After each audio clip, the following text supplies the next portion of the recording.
Good evening. This is Crime Classics. I am Thomas Hyland. I'm going to tell you another true crime story.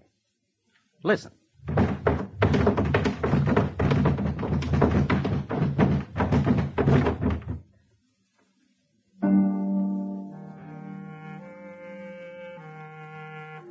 The man who just fell down the stairs is Colonel James Fisk, Jr.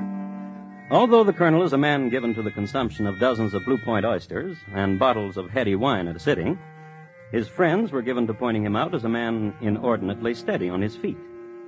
So why did he tumble down the stairs, and in New York's Grand Central Hotel, no less, where stair tumbling was frowned upon? The colonel didn't slip. He wasn't pushed. He was shot.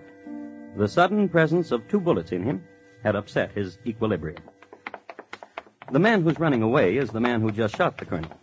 His name, Edward S. Stokes. Until recently, the colonel's very dear friend. There he goes.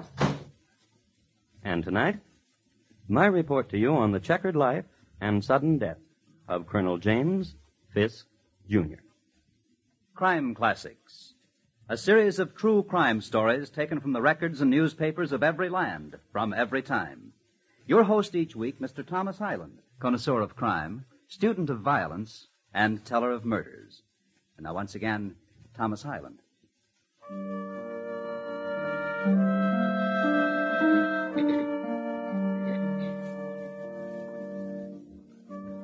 Colonel Fisk lay at the bottom of the stairs a few minutes before 4 o'clock on a Saturday afternoon, January the 6th, 1872. He was dying. His life was coming to an end. And he would be sorely missed by his family, Mrs. Fisk, and the children, among whom were Jay Gould, Boss Tweed, and the heavier stockholders of the day. A man dying, and I know the precise instant when his dying began. It started some months ago in a rather ornate house in Washington Square. 2 women were talking, and the younger one said, Annie, how can I meet Colonel Fisk? That was the instant. And the older one said, But the younger one was not young enough to take dearie for an answer. I mean it, Annie. I want to meet him. He's so wealthy, isn't he? And all I have is a black and white silk dress and an empty purse. So very empty, dear Annie. Oh, orphans in the rain and empty purses sadden me so, dear Josie. And I've heard he's coming here tonight to visit with you. The dear Colonel says I set such a good table. Dear Josie. Yes? Walk over there to that cabinet, dear Josie. In the very...